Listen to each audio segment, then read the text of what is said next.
ဘုရားမြတ်စွာဟောကြားတော်မူခဲ့တဲ့မင်္ဂလာတုတ်ကိုလက်တွေ့ဘဝနဲ့ဆက်ဟပ်ပြီးတော့ဟောကြားရနာကြားရမှာဖြစ်ပါတယ်။ဒါကြောင့်မဟောခင်မနာခင်ဘုရားမြတ်စွာရဲ့မဟာကရုဏာဂုဏ်ကိုအာယုံပြုကာ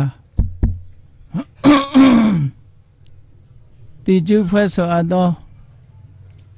ဝန္ဒနာပနာမအာတိတဂါထာကို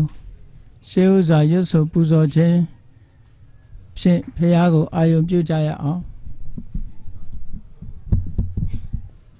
ယောကပ္ပကောတိဟိပိအပမေယံကာလံကရွန်တောတိဒုက္ခရာနိ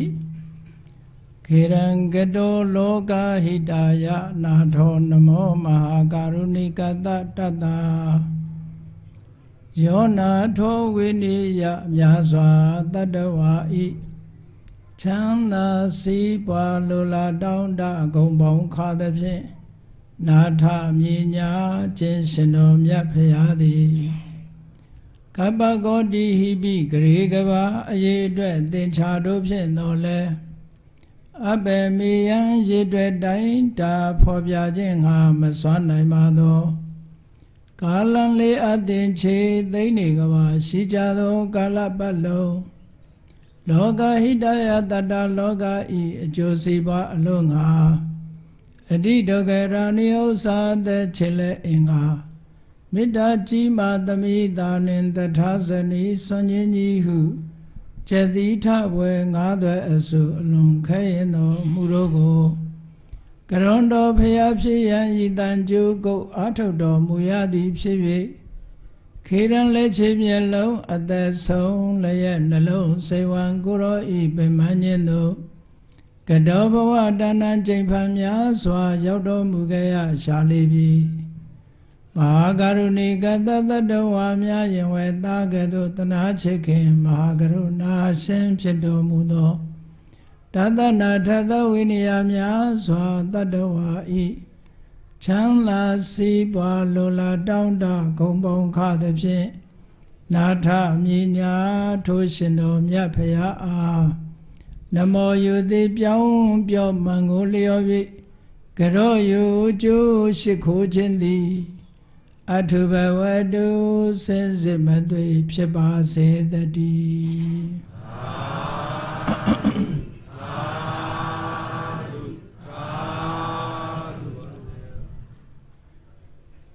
မင်္ဂလာတုတ်အနှစ်ချုပ်မင်္ဂလာရှိသောလမ်းပေါ်မှာရှောက်လမ်းပါဘုန်းကြီးတို့တွေကုသကံရဲ့အကျိုးပေးထောက်ပံ့မှုကြောင့်လူဘဝကိုရရှိလာကြပြီမြတ်စွာဘုရားကလူဘဝရရှိလာလို့ရှိရင်နံပါတ်1အရေးကြီးဆုံးကဘာလဲဆိုတာကိုမင်္ဂလာတုတ်မှာအစဉ်တိုင်းဟောတော်တာတစ်ခုနဲ့တစ်ခုဆက်ဆက်ယူလို့ရပါတယ်လူဘဝရောက်လာတဲ့အခါမှာအရေးကြီးဆုံးကတော့လူဆိုတာဘဝခရီးလျှောက်လာတဲ့အခါမှာတယောက်တည်းလျှောက်တာမဟုတ်ဘူးလူဘဝရောက်လာကြတဲ့မိသားစုဆိုတဲ့အတိုင်းဝိုင်းနဲ့ရောက်လာတာဖြစ်တယ်ပေါ့မိသားစုအတိုင်းဝိုင်းဆိုတာဟာလူတွေရဲ့ society မှာအသေးဆုံးပေါ့ family society အသေးဆုံးအတိုင်းဝိုင်းလေးတစ်ခုပဲဒါကြောင့်မို့လို့လူဟာအပေါင်းအသင်းနဲ့နေတတ်တဲ့တ attva လို့တချို့ကဆိုကြတယ်လူတွေမကပါဘူးတခြားတ attva တွေဟာလည်းပဲအားလုံးဟာအပေါင်းအသင်းနဲ့နေကြတာကြီးပါပဲအဲ့တော့လူရဲ့ထူးခြားမှုကဘာတော့ဆိုရင်လူဘဝရောက်လာပြီဆိုရင်လူမှာအသိဉာဏ်ရှိတဲ့ပုဂ္ဂိုလ်ဖြစ်သည့်အတွက်ကြောင့်ဘုရားမြတ်စွာကအရေးကြီးဆုံးလူဘဝမှာဘာစပြီးအရေးကြီးတာတုံးလို့ဆိုအပေါင်းအသင်းကစပြီးတော့အရေးကြီးတယ်တဲ့ဒါဟုတ်ပြောအပေါင်းအသင်းဆိုတဲ့နေရာမှာတဘာဝပေးလိုက်လို့ပေါင်းသင်းနေရတဲ့အပေါင်းအသင်းကတစ်မျိုးပေါ့ကိုယ်တိုင်ရွေးချယ်ပြီးတော့ပေါင်းသင်းတာကတစ်မျိုးရှိတယ်ပေါ့တချို့ကြတော့တဘာဝကိုပေးလိုက်သည့်အပေါင်းအသင်းအတိုင်းဝိုင်းကြားထဲမှာရောက်သွားတယ်ဆိုပါစို့အယူဝါဒမတူကွဲပြားတဲ့အုပ်စုတစ်ခုထဲမှာရောက်သွားပြီဆိုလို့ရှိရင်ထိုအယူဝါဒရှိတဲ့အတိုင်းဝိုင်းတွေရဲ့အတိုင်းယုံကြည်ချက်အတိုင်းဘဝခရီးမှာရှောက်နေကြရတယ်လူတွေဟာ ဒီကနေ့ခေတ်ကဘာမှာရှိကြတဲ့လူတွေကိုကြည့်ပေါ့လူမျိုးအသီးသီးမှာအယူအဆအမျိုးမျိုးအပေါင်းအသင်းဆက်ဆံမှုတွေအမျိုးမျိုးတဲ့ကြားထဲမှာလူသွားဖြစ်လို့ရှိရင်ဆိုင်ရာအတိုင်းဝိုင်းထဲမှာရောက်သွားသည့်အတွက်ကြောင့်လူဟာအတွေးအခေါ်တွေအမျိုးမျိုးပုံစံအမျိုးမျိုးနဲ့ကိုယ့်ရဲ့လှုပ်ဆောင်ချက်တွေကြောင့်မို့လို့ကောင်းကျိုးချမ်းသာတွေရကြတာရှိသလိုမကောင်းတဲ့အကျိုးတွေကိုခံစားကြရတာလည်းရှိတယ်ပေါ့ဘဝခရီးမှာဘုန်းကြီးတို့သီရိလင်္ကာမှာနေတော့ကတီဟိုနိုင်ငံဆိုတာဒီကနေ့မှာတော့လူကြီးတန်း30ခန်းရှိတယ်ပေါ့ဗုဒ္ဓဘာသာနိုင်ငံလေးတစ်ခုပဲအဲ့ဒီဗုဒ္ဓဘာသာနိုင်ငံလေးမှာလူမျိုး၄မျိုးခွဲခြားပြီးတော့သတ်မှတ်ထားတယ်အများဆုံးလူမျိုးကတော့ဆင်ဟာလီလူမျိုးလို့ခေါ်တယ်ဆင်ဟာလီလူမျိုးကိုဗမာတွေကတော့တီဟိုလူမျိုးလို့ခေါ်တာပေါ့အတန်တွယ်လေးပဲကွာဆင်ဟာလီလူမျိုးရှိတယ်မွတ်စလင်ရှိတယ်ဘာဂါဆိုတာရှိတယ်နော်မွတ်စလင်ရယ်ဆင်ဟာလီရယ်ဘာဂါရယ်တမီရယ်လို့လူမျိုး၄မျိုးရှိတယ် official အနေနဲ့အတိအမှတ်ပြုထားတာ၄မျိုးရှိတယ်အဲ့ဒီထဲမှာဒီစရင်ထဲမှာမဝင်တဲ့လူမျိုးတစ်မျိုးရှိသေးတယ်အဲ့ဒါကဘာတော့ဆိုရင်ဝဲဒလို့ခေါ်တဲ့ Aborigine ကျွန်းနေလူမူလကျွန်းနေလူရိုင်းနေအဲ့လိုလူမျိုးလည်းရှိသေးတယ်သူကလူဦးရေအမတန်နဲတယ်တောတွေတောင်တွေထဲမှာပဲနေတယ်အဝတ်မဝတ်ဘူးတောထဲမှာပဲဒီငယ်စဉ်တောင်ကြီးကလေးဘဝကလေးကဘာသင်တော့ဆိုရင်မြပြစ်တာသင်တယ်လှန်ထိုးတာသင်တယ်အကောင်လေးဖမ်းပြီးတော့တပ်ဖြတ်နည်းတွေသင်တယ်ဒါပဲရှိတယ်သူတို့မှာနော်ဆိုပါစို့လူဘဝရောက်လာပြီဆိုလို့ရှိရင်လူဟာမွေးလာကြတဲ့က society တခုမှမွေးလာသည့်အတွက်ကြောင့်အဲ့ဒီ society တခုကမကောင်းဘူးဆိုလို့ရှိရင်တဘဝလုံးကောင်းနိုင်စရာအကြောင်းမရှိတော့ဘူးလေခုနလိုဆိုပါစို့ဝဲဒဆိုတဲ့လူမျိုးထဲမှာသွားပြီးတော့ဖြစ်မယ်ဆိုလို့ရှိရင်ဘုန်းကြီးတို့တွေဟာတစ်သက်လုံးတောထဲမှာနေပြီးတော့တတ္တဝါတွေအသက်တပ်ဖြတ်ပြီးတော့စားတော့လို့မိမိဘဝကိုရပ်တည်အောင်ကြိုးစားပြီးနောက်ဆုံးဟာဘဝတစ်ခုဆုံးသွားကြမှာပဲအဲ့တော့ဒါကဘဝကကံကြမ္မာကပေးလိုက်တဲ့အတိုင်းဝိုင်းတစ်ခုပေါ့ကံကြမ္မာကပေးတာမဟုတ်ဘဲနဲ့တခါတရံကျတော့ဒီမိမိအတိုင်းဝိုင်းထဲကနေပြီးမိမိရွေးချယ်ပေါင်းသင်းဆက်ဆံတဲ့ပုဂ္ဂိုလ်တွေရဲ့အကျင့်စာရိတ္တမကောင်းမှုကြောင့်မကောင်းတဲ့လူနဲ့ပေါင်းပြီးသည့်အတွက်ကြောင့်ဒုက္ခရောက်ကြတဲ့ပုဂ္ဂိုလ်တွေလည်းပဲဒီကနေ့ခေတ်နေရာတိုင်းမှာရှိတာပဲပေါ့နော်အဲ့တော့မြတ်စွာဘုရားကဒါကြောင့်မလို့မင်္ဂလာတုတ်မှာအသေဝနာစဘာလနံပဏိတနိစသေဝနာတဲ့လူလောကရောက်လာပြီဆိုလို့ရှိရင်ပေါင်းသင်းရေးဟာအမတန်မှအရေးကြီးတယ်အတိုင်းဝိုင်းဟာအမတန်မှအရေးကြီးတယ်လို့ဆိုလို့အဲ့တော့ကံကပေးလိုက်တဲ့အတိုင်းဝိုင်းတွေကယုံထွက်ဖို့ဆိုတာတော့အမတန်မှခဲပါတယ်တာမန်စိတ်နေစိတ်ထားနဲ့တာမန်အသိဉာဏ်မျိုးနဲ့ယုံထွက်နိုင်မှုတော့မရှိဘူးပေါ့တော်တော်ခဲပါတယ်အဲ့ဒါကြောင့်မို့လို့မွေးကလေးကကောင်းတဲ့အပေါင်းအသင်းတွေရောက်ဖို့ဟာဘုန်းကြီးတို့တွေဟာဆူတောင်းရမှာပဲเนาะစိတ်နေစိတ်ထားနဲ့ဥတည်ချက်ထားကြရမှာပဲအေးလက်ရှိဘဝရောက်လာတဲ့အခါကျတော့လေပေါင်းသင်းဆက်ဆံတာဟာလူဘဝမှာသိအရေးကြီးတယ်တဲ့အရေးကြီးဆုံးကဘာလလို့ဆိုတဲ့အသိဉာဏ်ကင်းမဲ့တဲ့ပုဂ္ဂိုလ်တွေနဲ့မပေါင်းသင်းမိဖို့အတူမနေမိဖို့မဆက်ဆံမိဖို့ပဏိတလို့ဆိုတဲ့အသိဉာဏ်ရှိတဲ့ပုဂ္ဂိုလ်တွေနဲ့ဆက်ဆံဖို့အဲ့ဒီလိုဆက်ဆံမှုကိုအကြောင်းပြုပြီးတော့ဘာလနဲ့ဆက်ဆံမိတဲ့ပုဂ္ဂိုလ်တွေဟာဒီဘဝခရီးမှာလည်းပဲဒုက္ခအမျိုးစုံကြုံတွေ့ကြရတယ်ပညာရှိသူတော်ကောင်းတွေနဲ့ဆက်ဆံမိရတဲ့ပုဂ္ဂိုလ်ကြတော့ဘဝမှာလည်းအေးချမ်းတယ်နောက်ဘဝမှာလည်းပဲချမ်းသာဒုက္ခရတယ်ဆိုတဲ့အကျိုးတွေဟာအမတန်မှထင်ရှားတယ်ဒါဖြင့်ဘာလပဏိတလို့ဆိုတာဘယ်လိုပုဂ္ဂိုလ်မျိုးတွေကိုခေါ်တာတော့ဆိုတော့မြတ်စွာဘုရားကဒါရွေးချယ်ဖို့ရာအတွက်ပေးတာပါရွေးချယ်ဖို့ရာကြတော့မကောင်းတာတွေးမကောင်းတာပြောမကောင်းတာလုပ်တဲ့ပုဂ္ဂိုလ်ကိုဘာလလို့သတ်မှတ်တယ်ကောင်းတာတွေးကောင်းတာပြောကောင်းတာလုပ်တဲ့ပုဂ္ဂိုလ်ကိုပဏိတလို့သတ်မှတ်တယ်ပေါ့အဲ့တော့ကောင်းမကောင်းဆိုတာကြတော့ဘာနဲ့ဆုံးဖြတ်တယ်လဲကိုကြိုက်ရင်ကောင်းတဲ့အကောင်းဟာအကောင်းလားလို့ဆိုအဲ့လိုမဟုတ်ကိုကြိုက်တာမကြိုက်တာနဲ့မဆုံးဖြတ်ရဘူးအဲ့တော့ကောင်းတဲ့အတွေးဆိုတာ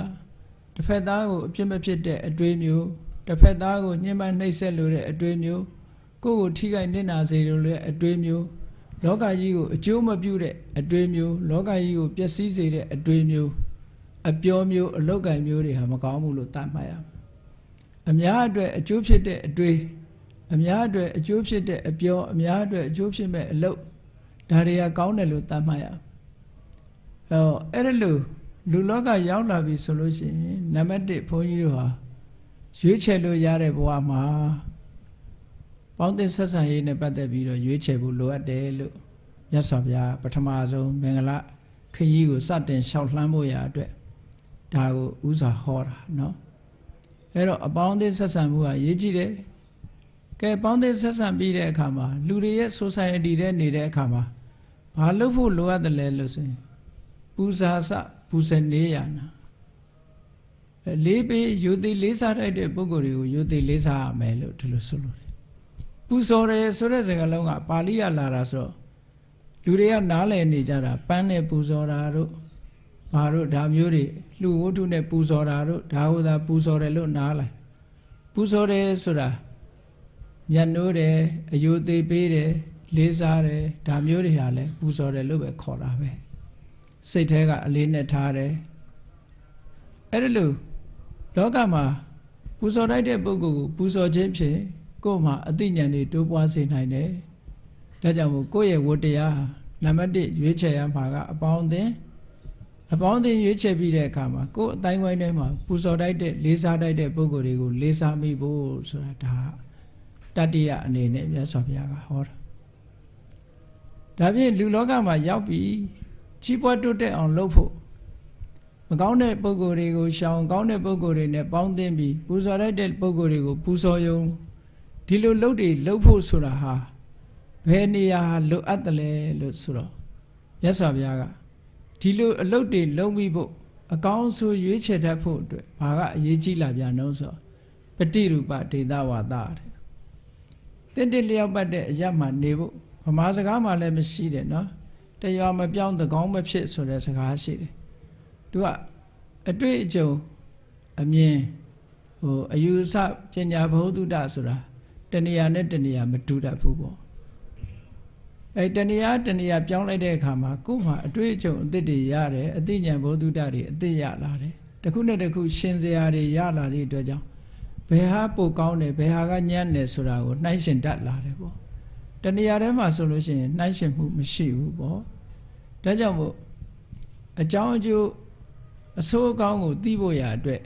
ဘာလို့တော့ဆိုပฏิရူပဒေသဝါဒ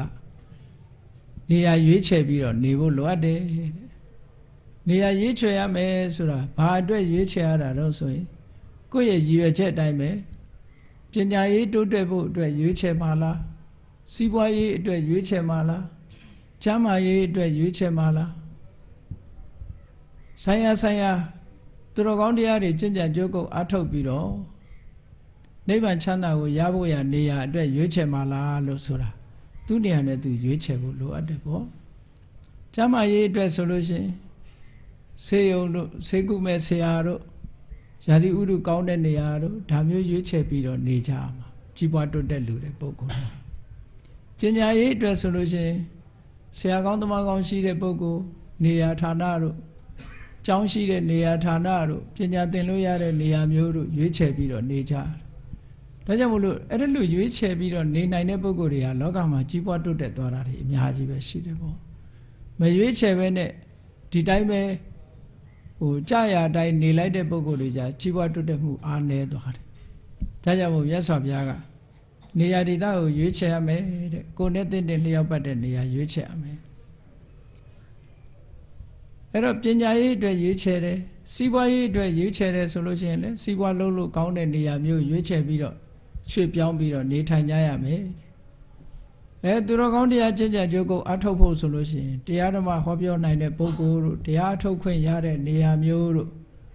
တရားလိုက်စားလို့ရတဲ့နေရာမျိုးဒီလိုဟာမျိုးရွေးချယ်နေရအဲ့ဒါကိုဆိုလိုတယ်မြတ်စွာဘုရားကပฏิရူပဒေသဝါဒအဲ့ဒါလိုရွေးချယ်ပြီးမဲ့လို့လောကမှာလူတွေဟာအရေးကြီးဆုံးတစ်ခုကဘာလို့ဆိုရင်ကုသိုလ်ကောင်းမှုလုပ်ခဲ့တဲ့ပုဂ္ဂိုလ်ဖြစ်ဖို့ကဒါအမတန်မှအရေးကြီးတယ်ဒီလိုရွေးချယ်ဖို့ဆိုတာကုသိုလ်ကောင်းမှုလုပ်ခဲ့တဲ့ပုဂ္ဂိုလ်မဟုတ်ဘူးဆိုလို့ရှိရင်လေ အခွင့်မသာပြန်ဘူးဒါကြောင့်မို့ပုဗ္ဗေစကတပုံညတာလို့မြတ်စွာဘုရားဆက်ဟောတာကုသိုလ်ကောင်းမှုလုပ်ခဲ့တဲ့ပုဂ္ဂိုလ်ကြတော့သူများတဲ့လည်းအသိဉာဏ်ရှိတယ်ပေါ့အခြေအနေကောင်းနေနဲ့လည်းကြုံရတတ်တယ်ပေါ့ဒါကြောင့်မို့လို့ပုဗ္ဗေစကတပုံညတာကုသိုလ်ကောင်းမှုရှိခဲ့တဲ့ပုဂ္ဂိုလ်ဖြစ်ဖို့လဲလိုအပ်တယ်အဲ့ဒါလို့ရှိခဲ့တဲ့ပုဂ္ဂိုလ်ဖြစ်မှလည်းပဲလောကကြီးမှာကြီးပွားတိုးတက်မှုဟာအပြည့်အဝရနိုင်တယ်ပေါ့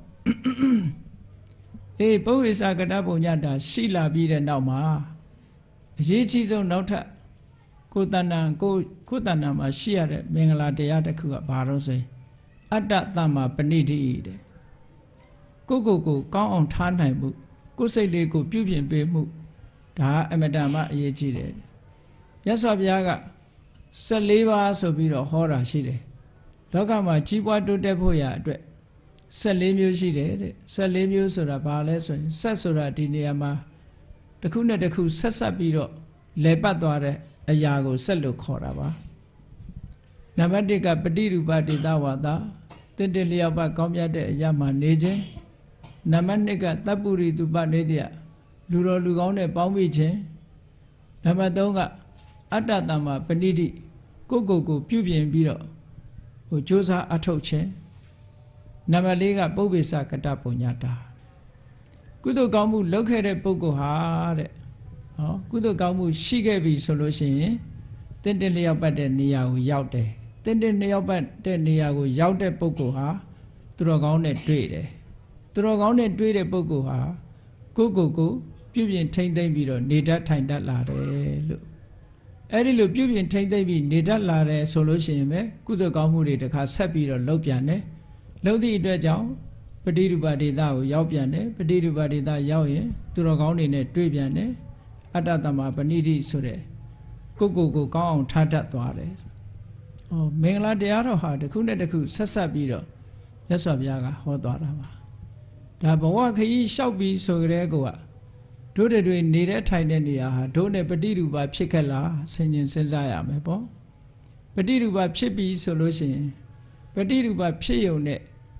လုံလောက်ပလားဆိုမလုံလောက်ဘူး။လုံလောက်ဖို့အတွက်ဘာလုပ်ဖို့လိုလဲဆိုရင်ကိုယ့်ပေါ်မှာမူတည်တာကအတ္တတမ္မာပဏိတိတဲ့ကိုကောင်းအောင်ထားကိုကောင်းအောင်ထားတယ်ဆိုတဲ့အဓိပ္ပာယ်ကဘာလဲလဲဆိုရင်ကိုယ်မှာ၅ပါးသီလမပြည့်စုံသေးဘူးဆိုရင်ပြည့်စုံအောင်လေ့ကျင့်မယ်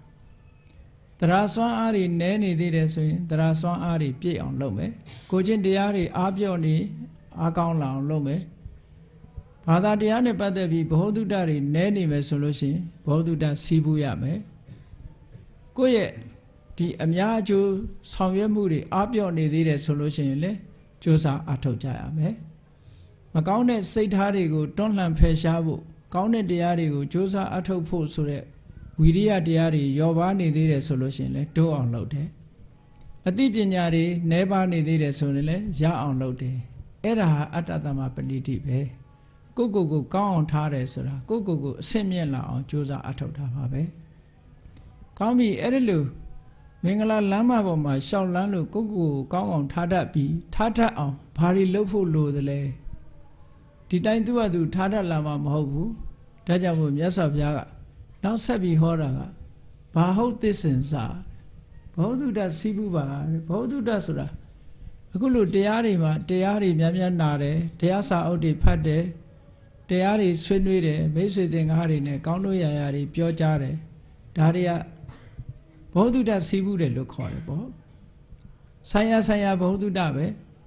ဘောဓုတ္တမျိုးစုံစီးပူအထောက်ကြရတယ်လောကမှာဘောဓုတ္တတွေရှိပြီးတော့ဒီသာဝနေပြည့်စုံဖို့အတွက်လည်းပဲမြတ်စွာဘုရားကသိပ္ပတဲ့လက်မှုပညာတို့နှုတ်မှုပညာတို့ဘဝယတ္တိရေးအတွက်ဒါတွေလည်းသင်ကြားရမယ်တဲ့လူလောကလူရလို့ရောက်လာရင်ဘာဟုတ်သင်္စသိပ္ပင်္စဝိနယောစသူသိခိတော်လူတွေရဲ့စည်းကမ်းဝိနည်းကိုလည်းလိုက်နာတတ်ရမယ်ဆိုပါစို့နိုင်ငံတော်အစိုးရတွေကထုတ်ပြန်ထားတဲ့ဥပဒေတွေရှိတယ်လောကလူကျင့်ဝတ်တွေရှိတယ်အဲ့ဒါတွေကိုလည်းသင်ကြားထားရမယ်တဲ့ဥပဒေတွေကိုနားလည်ရမယ်လေးစားရမယ်လိုက်စားရမယ်လူကျင့်ဝတ်တွေကိုလေးစားရမယ်အဲ့ဒါတွေကိုဥပဒေဆိုတာကမသိလို့ကျွလွန်ပြီးတာပါလို့ပြောလို့မရဘူး तू ကသိအောင်လုပ်ရမယ်အဲ့ဒါကိုပြောတာဝိနယောစသူသိခိတော် လောကမှာကြီးပွားတိုးတက်ဖို့အတွက်မြတ်စွာဘုရားဒီမင်္ဂလာတုတ်ကိုအခြေခံအားဖြင့်ဟောထားတာအဲ့ဒီလိုအချက်လက်တွေပြည့်စုံမှသာလျှင်အတ္တသမပဏိတိကိုယ့်ကိုယ်ကောင်းအောင်လုပ်နိုင်မှာဖြစ်ပါတယ်တဲ့ဝိနည်းယောစသူတိခိတောသူပါတိတာစယာဝါစာလောကမှာလူတွေဆက်ဆံရေးမှာအရေးအကြီးဆုံးကဒီအပြောဆိုပဲလောကမှာလူတွေတယောက်နဲ့တယောက်ချစ်ချစ်ခင်ခင်နဲ့စီယုံမှုဖြစ်တာလည်းပဲပြောဆိုတတ်လို့ပဲကွဲပြားသွားကြတာလည်းပဲအပြောဆိုမတတ်လို့ပဲဒီပြောဆိုခြင်းတစ်ခုဟာအမတန်မှထိရောက်တယ်ဒါကြောင့်မို့သူပါတိတာစယာဝါစာစကားကောင်းကောင်းပြောတတ်နိုင်ရမယ်ဒါဖြင့်စကားကောင်းပြောတယ်ဆိုတာဘယ်လိုဟာမျိုးပြောတာလဲလို့ဆိုလို့ရှိရင်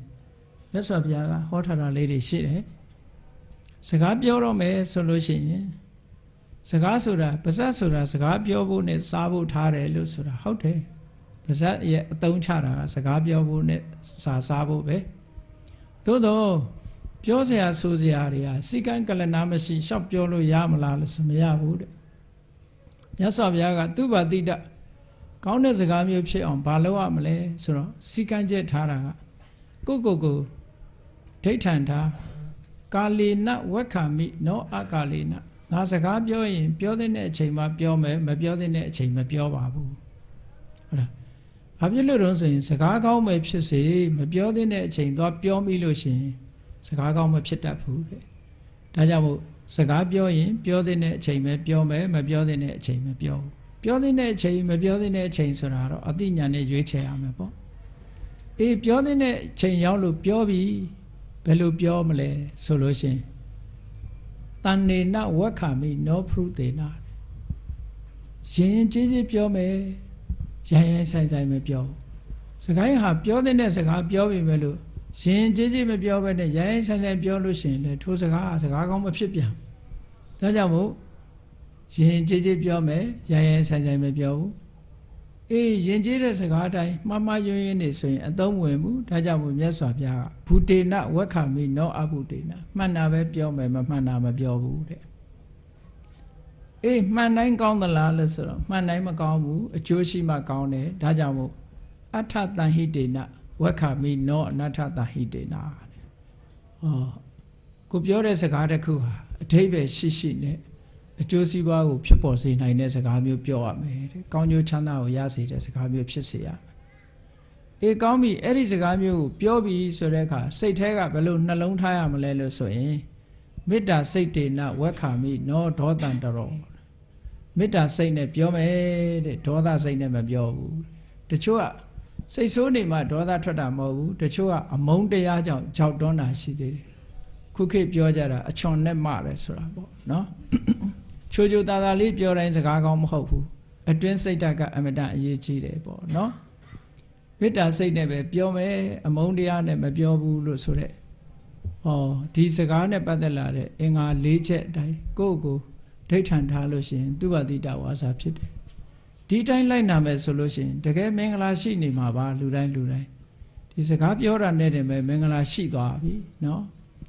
မင်္ဂလာရှိတယ်ဆိုတာအောင်မြင်တာကြီးပွားတာကိုလှုပ်တဲ့ကိစ္စတခုအောင်မြင်ကြီးပွားသွားတာကောင်းပြီသူပါတိတာစယာဝါစာဒါအကောင်းဆုံးပဲလို့မြတ်စွာဘုရားကဒီလိုဟောတယ်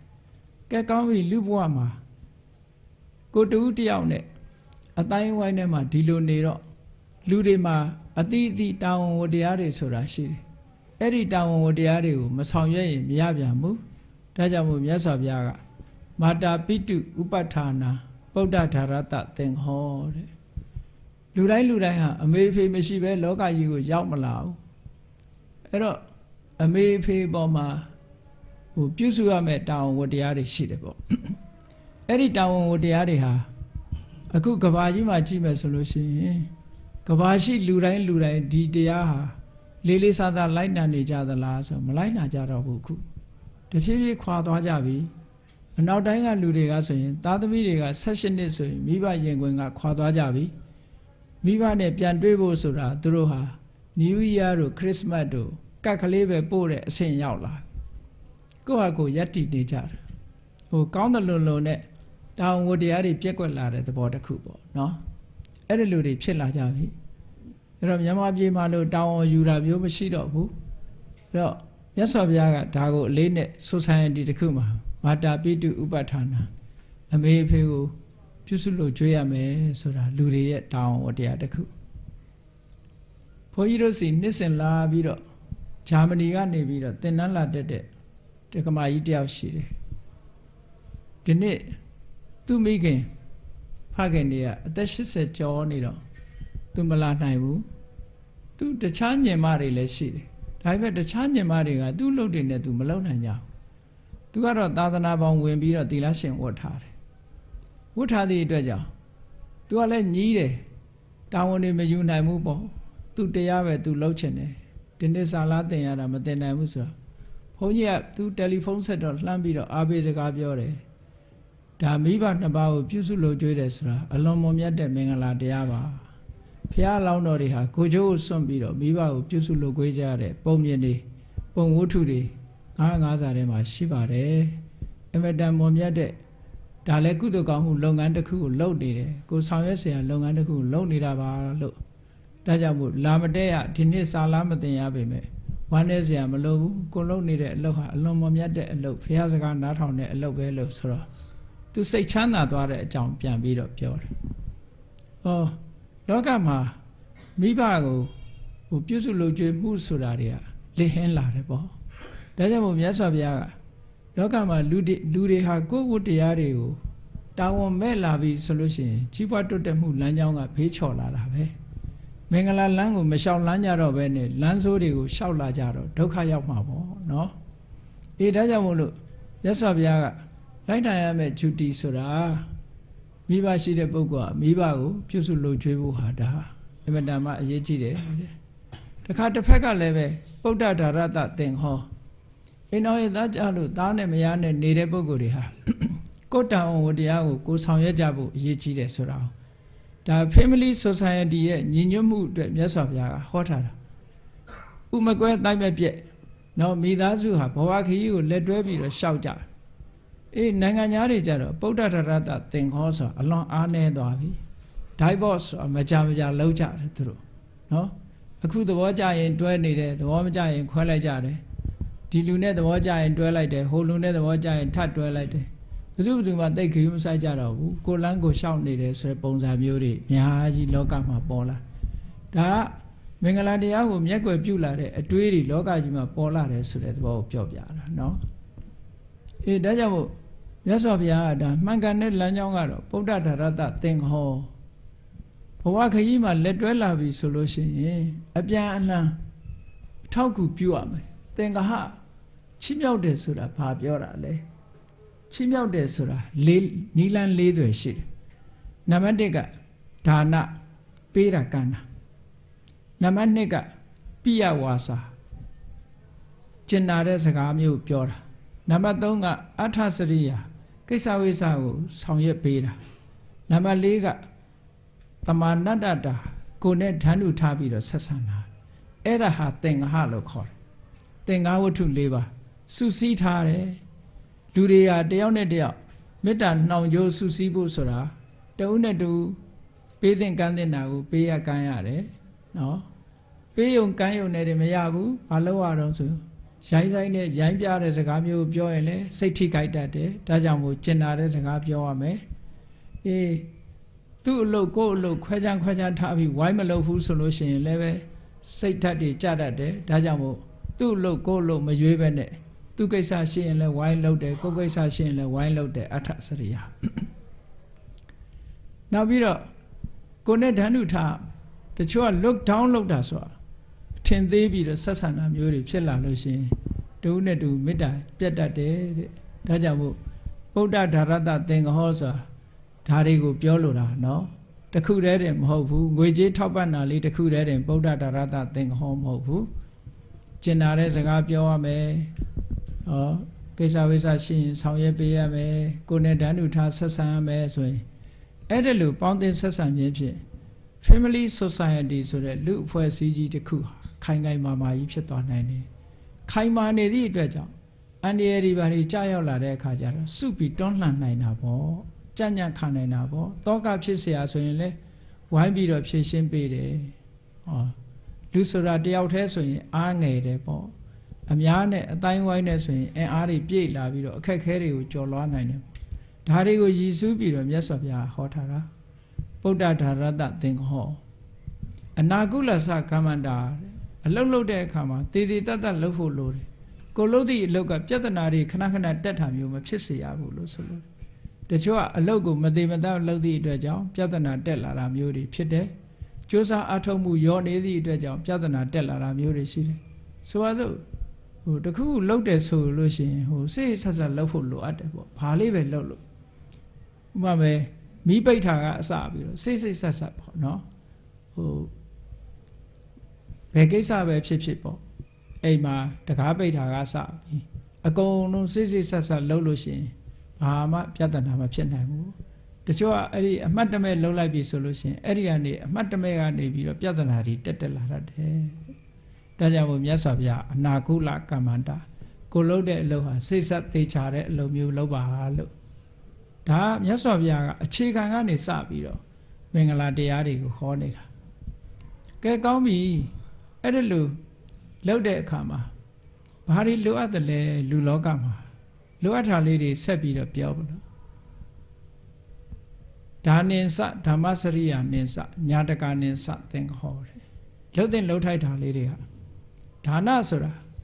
ပေးတာကမ်းတာစွန့်တာကျဲတာပေးတာကမ်းတာဒါနလို့ဆိုလို့ရှိရင်အလှကြီးတန်းကြီးလုံးမှဘုန်းကြီးเจ้าတွေလှူမှဒါနတွေလို့မဟုတ်ဘူးကိုယ်အိမ်နီးနားချင်းဟင်းလေးတစ်ခွက်ပေးတာအစစားစရာလေးတွေပို့ပေးတာအစလက်ဆောင်လေးတွေပေးတာအစဒါနပါပဲအကုန်လုံးဟိုမှာပဲတရားစာအုပ်လေးတွေဝေမယ်တခုလှုပ်ပေးမယ်နော်ဒါနပေးတာကမ်းတာလေးတွေဒါနိစ္စဓမ္မစရိယဆိုတာကိုချင်းတရားနဲ့ပတ်သက်လာလို့ရှိရင်ကုသိုလ်ကမ္မပဋ္ဌတရား10ပါးကိုကျင့်သုံးရမယ်ဓမ္မစရိယဆိုတာကုသိုလ်ကမ္မပဋ္ဌတရား10ပါးကျင့်သုံးတယ်ဆိုတော့သူ့အသက်ကိုတတ်ခြင်းကရှောင်ခြင်းနဲ့သူ့ဥစ္စာခိုးခြင်းကရှောင်ခြင်းနဲ့သူတစ်ပါးသားမယားဆွန်ကားခြင်းကဒါတွေကအင်မတန်ရိုးနေပြီမဲ့လို့တိတ်အဓိကကြတဲ့တရားတွေပဲလူလောကမှာနော်လူလောကမှာတိတ်ပြီးတော့အဓိကကြတယ်ဒုစရိုက်10ပါးကရှောင်ကျင်ပြီးတော့သူစရိုက်တရားတွေကိုကျင့်သုံးတာဓမ္မစရိယလို့ခေါ်တယ်ဓမ္မစရိယကျင့်သုံးနေတဲ့ပုဂ္ဂိုလ်တရားဟာဘယ်လိုမှဘဝခရီးကိုရှောက်လန်းတဲ့အခါမှာအောက်တန်းနောက်တန်းကျသွားမှာမဟုတ်ဘူးတဲ့အဲ့ဒီပုဂ္ဂိုလ်ဟာတိုးတက်လာတဲ့ပုဂ္ဂိုလ်ညာတကာနဲ့စတင်ဟောကိုဆွေတဲ့မျိုးတဲ့ဆွေမျိုးဆိုတဲ့နေရာမှာဒီကိုနဲ့အမျိုးတော်တာကဒါအနည်းဆုံးဆွေမျိုးလို့ပြောရမှာပေါ့ဆွေမျိုးဆိုတာကိုချက်ကြည့်လိုက်မယ်ဆိုရင်တိုင်းပြည်တစ်ပြည်လုံးဟာကိုဆွေမျိုးပဲဥပမာပဲမြန်မာဆိုလို့ရှိရင်မြန်မာလူမျိုးတွေဟာအကုန်လုံးဟာကိုဆွေမျိုးဖြစ်သွားပြီပေါ့တချို့ကအမျိုးချစ်တယ်ဆိုတာဟာကိုသားတို့ကိုသမီးတို့ကိုတူတို့ဘာတို့ဒါမျိုးတွေလို့ဒီလိုကြီးမဟုတ်ဘူးเนาะ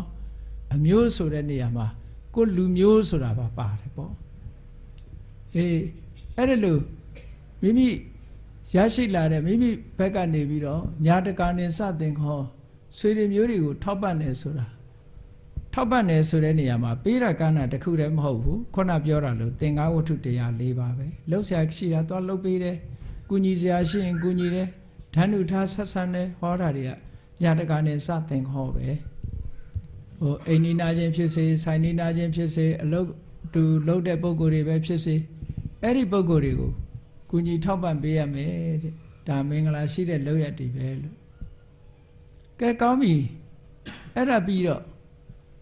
ဒါတွေကလှုပ်တဲ့လှုပ်ထိုက်တာတွေလှုပ်ပြီးတော့မလှုပ်တဲ့နာတွေကိုပြောမလို့မြတ်စွာဘုရား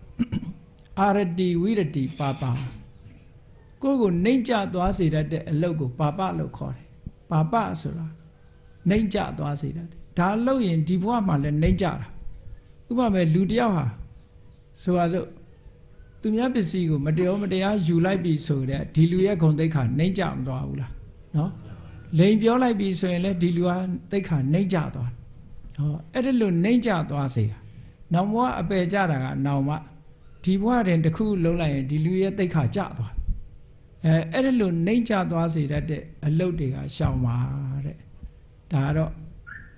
ဒုစရိုက်တွေပါပဲအားလုံး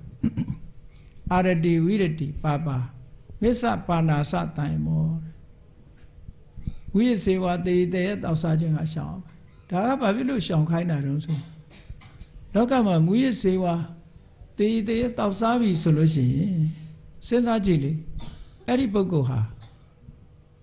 သူကမူရစ်စေတတ်တဲ့အစာကိုအသုံးပြုသည့်အတွက်ကြောင့်သူ့ရဲ့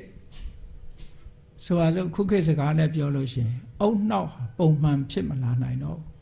သူတွေးတဲ့အတွေးခေါ်တွေကမှားယွင်းလာနိုင်တယ်ပေါ့မှားယွင်းလာတဲ့ပုဂ္ဂိုလ်တယောက်ရဲ့အတွေးခေါ်ကလောကကြီးကိုဘယ်လိုမှအကျိုးမပြုနိုင်သူ့ရဲ့ကောင်းကျိုးချမ်းသာကိုလည်းပဲသူမဆောင်ရွက်နိုင်ဘူးအများရဲ့ကောင်းကျိုးချမ်းသာကိုလည်းမဆောင်ရွက်နိုင်ဘူးဒါကြောင့်မို့လို့ဒီကနေ့ခေတ်မူရစ်ဆေးဝါးဆိုတာဘယ်နိုင်ငံကမှလက်မခံဘူးเนาะလက်ခံထားတာလို့မဟုတ်ဘူးเนาะမူရစ်ဆေးဝါးကိုဘယ်နိုင်ငံမှလက်မခံဘူးဘာဖြစ်လို့လဲဆိုရင်လူရဲ့အတိုင်းဝိုင်းကြီးကိုဖျက်ဆီးနိုင်တာဒါကြောင့်မို့လို့ဒါကိုလည်းပဲရှောင်သင့်တယ်လို့ဆိုတာမြတ်စွာဘုရားဟောထားတယ်အဲ့ဒီလိုရှောင်လိုက်မှခုနကကိုယ်ဘဝလမ်းကြောင်းခရီးကိုဖြောင်းဖြောင်းရှောက်တန်းနိုင်မှာဖြစ်ပါတယ်ဒါအခြေခံပိုင်းကမြတ်စွာဘုရားဟောလိုက်တာလူလောကမှာဒီအဆင့်လောက်ရောက်သွားပြီဆိုရင်ဒါလူတော်လူကောင်းလို့သတ်မှတ်ကြတယ်လေလူတော်လူကောင်းလို့သတ်မှတ်ကြပြီဒီအချိန်မှာမင်္ဂလာတရားတွေဒီလောက်ပြည့်စုံသွားပြီဆိုရင်ဒါလူလောကတာမန်ပုဂ္ဂိုလ်တွေကလူတော်လူကောင်းတွေဖြစ်သွားကြပြီအေးလူတော်လူကောင်းဖြစ်သွားပြီးတော့ရှေ့တဆင့်တက်ကြမလားရှေ့တဆင့်တက်ချဖို့ကြတော့ပို့ပြီးတော့ကိုယ့်ကိုယ်လူကြီးလူကောင်းဖြစ်ရအောင်ဘာလုပ်ရမလဲဆိုရင်ဂါရောစာနိဝါဒောစာတန်တုဋ္ဌိစာကတိညုတာဒါလူကြီးလူကောင်းတွေရဲ့အည်သွေးတွေပဲသူကတာမန်ပုဂ္ဂိုလ်တွေအည်သွေးမဟုတ်ဘူးဂါရောလေးစားတတ်တယ်အပြန်အလှန်လေးစားတတ်တယ်နော်ဂါရဝတရားရှိတယ်ဆိုတာလေးစားတတ်တာဟုတ်နိဝါဒမာနမထားဘူးကိုကယာရုဘလောက်မြင့်မြင့်ပစ္စည်းဥစ္စာဘလောက်ချမ်းသာချမ်းသာအများနဲ့ဆက်ဆံတဲ့အခါမှာမာနဆိုတာမရှိဘူးနိဝါဒလေးစားမဲ့ပုဂ္ဂိုလ်လေးစားတယ်ယူသေးတယ်ဆက်ဆံတယ်ဟောအဲ့ဒီတရားရှိတဲ့ပုဂ္ဂိုလ်တွေဟာမင်္ဂလာလမ်းမပေါ်မှာရှောက်လန်းနေတဲ့ပုဂ္ဂိုလ်တွေပဲဒါကြောင့်မို့အများရဲ့ချစ်ခင်မှုကိုဒီဘဝတည်းမှာသူတို့ရကြတယ်တဲ့တန်တုဋ္ဌိစကတိညုတာဆိုတာတန်တုဋ္ဌိဆိုတာကြတော့လူလောကမှာ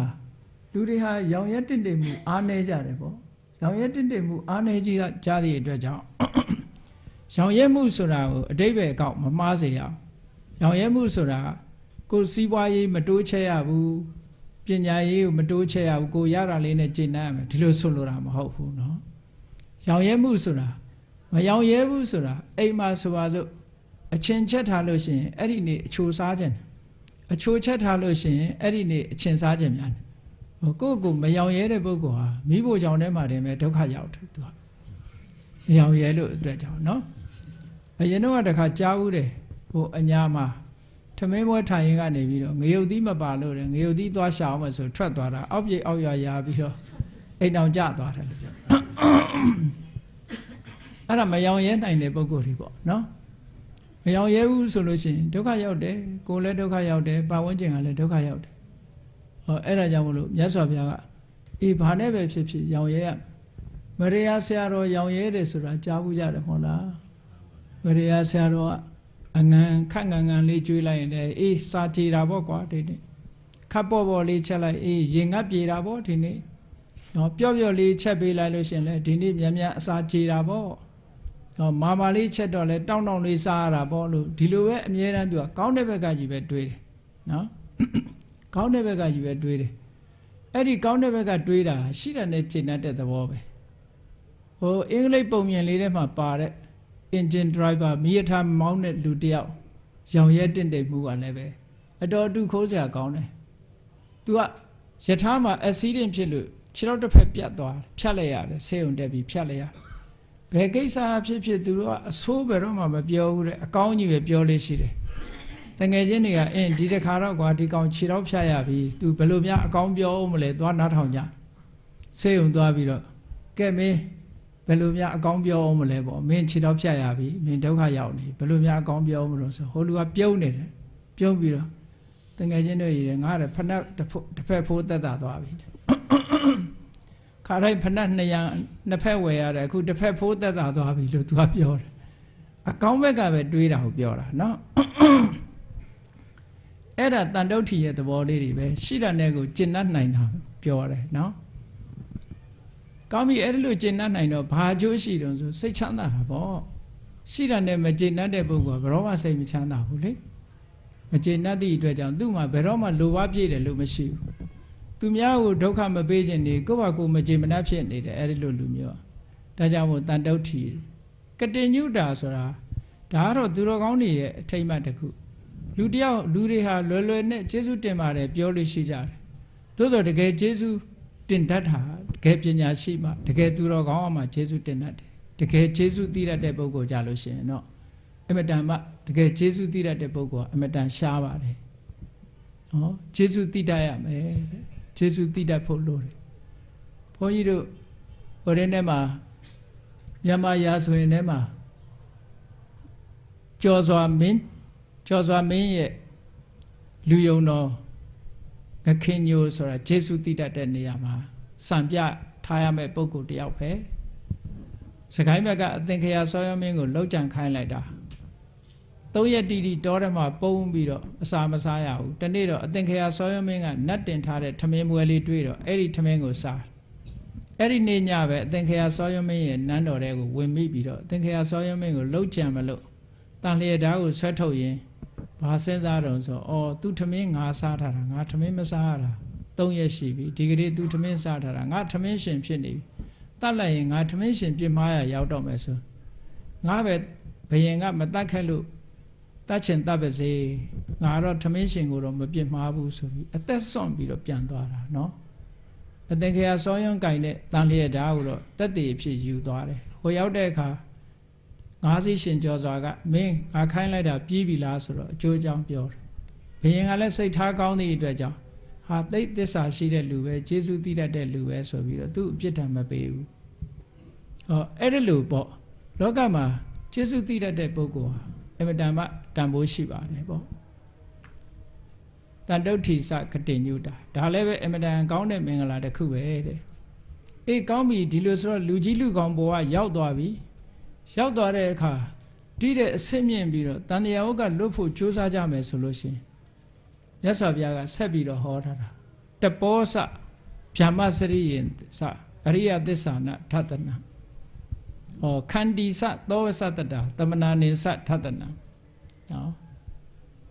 အဲ့ဒီတန်တုဋ္ဌိတရားတို့ကတိညုတာတရားတို့ရှိပြီးတဲ့နောက်မှာလောကလူတွေဟာဘာလို့သိခံမှုလိုအပ်တယ်လောကမှာသိခံတယ်ဆိုတာတဦးတယောက်ကလာစော်ကားလို့သိခံတာရှိသလိုအလုတ်တစ်ခုဥမာပဲတရားအထုတ်တယ်မအောင်မဖြင်းကြိုးစားတာဒါလည်းသိခံတာလို့ခေါ်တယ်ပေါ့အေးဒံအပူဒံယာတိဥရုဒံစသည်ဖြင့်သိခံတာတွေဟာအကုန်လုံးသိခံတဲ့အထဲမှာပါတယ်ပေါ့အဲ့ဒီသိခံမှုဆိုတာရှိရမယ်ခန္တီစသောဝစတတာပြောလို့ဆွဲလို့အကြံပေးတဲ့အခါမှာလွယ်ကူတဲ့ပုဂ္ဂိုလ်မျိုးဖြစ်ဖို့လိုတယ်တဲ့မလွယ်ကူဘူးဆိုရင်ဒီပုဂ္ဂိုလ်ကိုတောက်ထပ်ဘယ်သူမှမပြောချင်တော့ဘူးပေါ့ဒါမပြောအကြံပေးမခံရဘူးဆိုရင်ဒီပုဂ္ဂိုလ်ကလမ်းကြောင်းလွဲနိုင်တယ်ပေါ့ခန္တီစသောဝစတတာတမနာနိစထတနာဒါသူတော်စင်သူတော်မြတ်တွေကိုလည်းပဲမကြာခဏစိကတွေးဆုံခြင်းဖြင့်အမှန်တရားတွေကိုသိရှိနားလည်နိုင်တယ်လို့ဒီလိုဆိုလိုတာနော်ကောင်းပြီကိုယ်ကိုယ်တိုင်ကျင့်ပြီးတော့တရားဓုတရားမြတ်ရဖို့ရအတွက်ကြတော့တပောစဗျာမစရိယင်စအရိယသစ္စာနာထတနာတပဆိုတာအမတန်မှလူဘွားကနေခွာရှောင်ပြီးတော့သာသနာပေါင်းဝင်တဲ့အကျင့်မျိုးပေါ့ကိုကျင့်သီလတွေနဲ့ပြည့်စုံအောင်လုပ်မယ်ဗျာမစရိယမြတ်သောအကျင့်ကိုကျင့်တယ်ဆိုတာမဲခင်၈ပါးအကျင့်တရားကိုကျင့်တယ်အဲ့ဒီလိုကျင့်လိုက်လို့ရှိရင်ဘာရမလို့ဆိုရင်အရိယသစ္စာနာဓတနာသစ္စာ၄ပါးကိုသိမြင်နိုင်တယ်တဲ့အဲ့တော့အထက်ကရာမှာတော့အမျိုးစုံဖွင့်ထားပြီမဲ့ဒီနေရာမှာအရိယသစ္စာနာဓတနာသစ္စာ၄ပါးကိုသိတယ်ဆိုတာဒါသောတာပန်ဖြစ်သွားပြီလို့ဒီလိုဆိုလို့ရမယ်ပေါ့ကဲသောတာပန်ဖြစ်သွားပြီဆိုဒီအဆင့်ရောက်သွားပြီဆိုလို့ရှိရင်အပေတကားပိတ်သွားတော့မင်္ဂလာတရားဟာဒီနေရာရောက်လာပြီဆိုလို့ရှိရင်နောက်ဘဝခရီးအတွက်အမတန်မှစိတ်အေးသွားရတဲ့နေရာမျိုးရောက်သွားပြီပေါ့နောက်တစ်ခါဒီတဲ့အဆင့်မြင့်သွားလို့ရှိရင်နိဗ္ဗာန်သစ္စိကရိယာဆိုသောတာပန်ဖြစ်ပြီးတဲ့နောက်တဂရဂံအနာဂံယဟနာဆိုတဲ့အဆင့်ကိုရောက်သွားပြီဆိုလို့ရှိရင်တော့နိဗ္ဗာန်ကိုမျက်မှောက်ပြုပြီးသားဖြစ်သွားပြီတဲ့ဘဝမှာဒုက္ခတွေတွေးเสียအကြောင်းမရှိတော့ဘူးလို့ဒီလိုဟောလို့ရင်ဖြစ်တယ်ဒီထဲမှာနိဗ္ဗာန်ပြီးတဲ့နောက်မှာဘာလိုအပ်နေသေးတုံးဆိုဘာမှမလိုအပ်တော့ဘူး နိဗ္ဗာန်ရောက်သွားလို့ယဟန္တာဖြစ်သွားပြီဆိုတဲ့ပုဂ္ဂိုလ်တယောက်တဦးရဲ့အခြေအနေကိုမြတ်စွာဘုရားကမင်္ဂလာတုတ်မှာဏိဂုံးချုပ်တဲ့အနေနဲ့ဆက်ပြီးတော့ဟောတာကဖုဒ္ဓတလောကဓမ္မေဟိစိတ်တံယတနကံပတိအတောကံဝိရဇံခေမံဧတံမင်္ဂလမௌဒ္ဓမာနိဗ္ဗာန်ကိုမျက်မှောက်ပြုသွားတဲ့အရိယသူတော်စင်ယဟန္တာပုဂ္ဂိုလ်ဖြစ်ရောက်သွားပြီဆိုရင်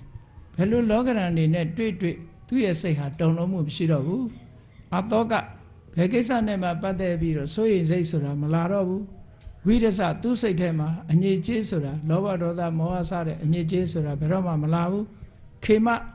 အန္တရာယ်ခတ်သိမ်းဟန်နဲ့ခင်းငိမ့်သွားပြီအဲ့ဒီကြလို့ရှိရင်တော့အမြတ်ဆုံးမင်္ဂလာတစ်ခုဟာလမ်းဆုံးသွားတာဖြစ်ပါတယ်လို့မင်္ဂလာတုတ်ဟာ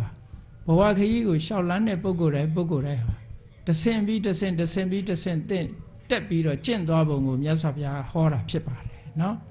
အခြေခံကအပေါင်းအသင်းဆက်ဆံမှုကနေစလိုက်တဲ့မင်္ဂလာတရားတော်ဟာဘယ်မှာအဆုံးသတ်သွားတော့ဆိုရင်နိဗ္ဗာန်သစ္စိကရိယာမှာအဆုံးသတ်သွားတယ်အဲဒီနိဗ္ဗာန်သစ္စိကရိယာနိဗ္ဗာန်ကိုမျက်မှောက်ပြုလိုက်ထားတဲ့တပြိုင်တည်းယဟန္တာဖြစ်သွားရင်ကြန့်ခိုင်တဲ့စိတ်ဓာတ်ကိုရတယ်ဆိုရင်တောကတွေကင်းသွားတယ်အန္တရာယ်တွေကင်းသွားတယ်ဘေးခတ်သိမ်းတွေအကုန်ကင်းငြိမ်းသွားတယ်ဆိုတဲ့အကျိုးတရားတွေကိုရပါတယ်တဲ့ဒါကြောင့်မို့အဲ့ဒီအကျိုးတရားတွေအကုန်ရပြီဆိုရင်ဣတာတိတာတိကတ္တဝါနသဗ္ဗထမပရာစိတာသဗ္ဗထသုထိန်ဂစ္ဆန္တိတန်တေတံမင်္ဂလမௌဒ္ဓမံလို့မြတ်စွာဘုရားကဏိဂုံးချုပ်တာဒီမင်္ဂလာတရားတွေအတိုင်းသို့မဟုတ်မင်္ဂလာလမ်းမပေါ်မှာရှောက်လှမ်းသွားတဲ့ပုဂ္ဂိုလ်တွေဟာလမ်းဆုံးရောက်ထာတဲ့တပြိုင်နဲ့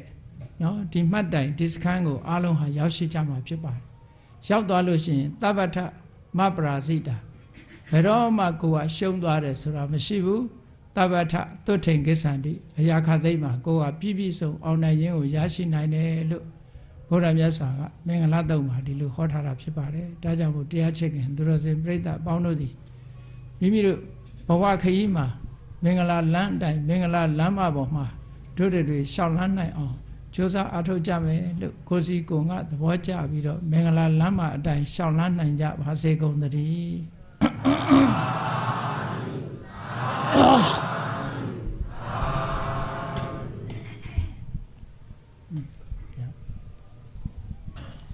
ကဲရေစက်ချပြီနော်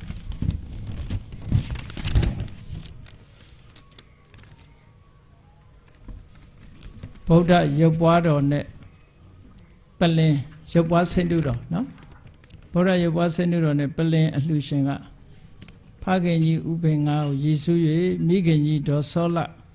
အမှုထားလက်သားသမီးမြေးမြစ်တစုရန်ကုန်ကလူတန်းနဲ့နောက်မျက်နှာချက်ဖះเจ้าဆောင်အလှရှင်ကဖခင်ကြီးဥပေငါကိုရည်စူး၍မိခင်ကြီးဒေါ်စောလအမှုထားလက်သားသမီးမြေးမြစ်တစုပဲနော်နောက်တစ်ခုကမင်္ဂလာဆေးရောင်းဝယ်ရေးမိသားစုတို့ကလည်းပါဝင်လှူဒန်းတယ်လားဟုတ်လားနောက်တစ်ခုကပလင်စပွဲကြောက်ပြားအလှူရှင်ဟာဥကျင်တင်ဒေါ်ဆန်းဆန်းဦးရောင်နီဦးမိသားစုတို့ကလှူဒန်းတယ်ဒါတွေအလုံးစုပြီးတော့ရေးစချပါနော်ကဲအလုံးလိုက်ဆိုအရှင်ဖေယဖေယတပည့်တော်တို့သည်ဗုဒ္ဓမြတ်စွာဤဂုဏ်ကျေးဇူးတို့ကိုအာယုံပြုလျက်မြတ်စွာဘုရားကိုပူဇော်သောအားဖြင့်ရုပ်ပွားဆင်းတုတော်ကိုပူဇော်ကြ၍ပလင်တို့ကိုလှူဒန်းကြပါကုန်၏ဖယားမျက်နှာချက်နှင့်ဖယားခန်းတို့ကိုလှူဒန်းကြပါကုန်၏သာသနာတော်မြတ်ကြီးအရှိခန့်လျက်တည်တံ့ပြန်ပွားစေရန်ရှိတန်ကြပါသောကြောင့်ဓမ္မဝိဇ္ဇာလျက်သူဘောဓာယုံချောင်းတိုက်၌လိုအပ်သည်များကိုလှူဒန်းကြပါကုန်၏ပူဇော်ကြပါကုန်၏ဆွမ်းခဲဝယ်ဘောစဉ်ချိုးချင်းရတာအဖျားဖျားတို့ကိုဆက်ကပ်ကြပါကုန်၏ ပရိသတ်အပေါင်းသူတော်ကောင်းတို့အားလည်းထမင်းခဲဝယ်အသွဲသွဲတို့ဖြင့်အခမ်းကျွေးမွေးကြပါကုန်၏တရဏဂုံသီလကိုစောင့်တည်ကြလျက်တရားဓမ္မကိုနာယူကြပါကုန်၏ဤကောင်းမှုဤကုသိုလ်အဆုစုသည်ဒုက္ခခတ်သိမ်းချုပ်ငြိမ်းရာမှယနိဗ္ဗာန်ဤအကြောင်းအထောက်ပံ့ဖြစ်ပါစေတည်းဤကောင်းမှုဤအဖို့ဘာကကိုအမိအဖအဖို့အဖွာဆရာသမားမှစ၍ကဘာသူကဘာသားလူနတ်ပြမတတ္တဝအများတို့အားအမြဝေငှပါကုန်၏ကုသိုလ်အမြကိုယ်စီရကြကုန်သည်ဖြစ်၍ကိုယ်စိတ်နှဖျားချမ်းသာကြသည်ဖြစ်ကြပါစေကုန်သတည်းအားလုံး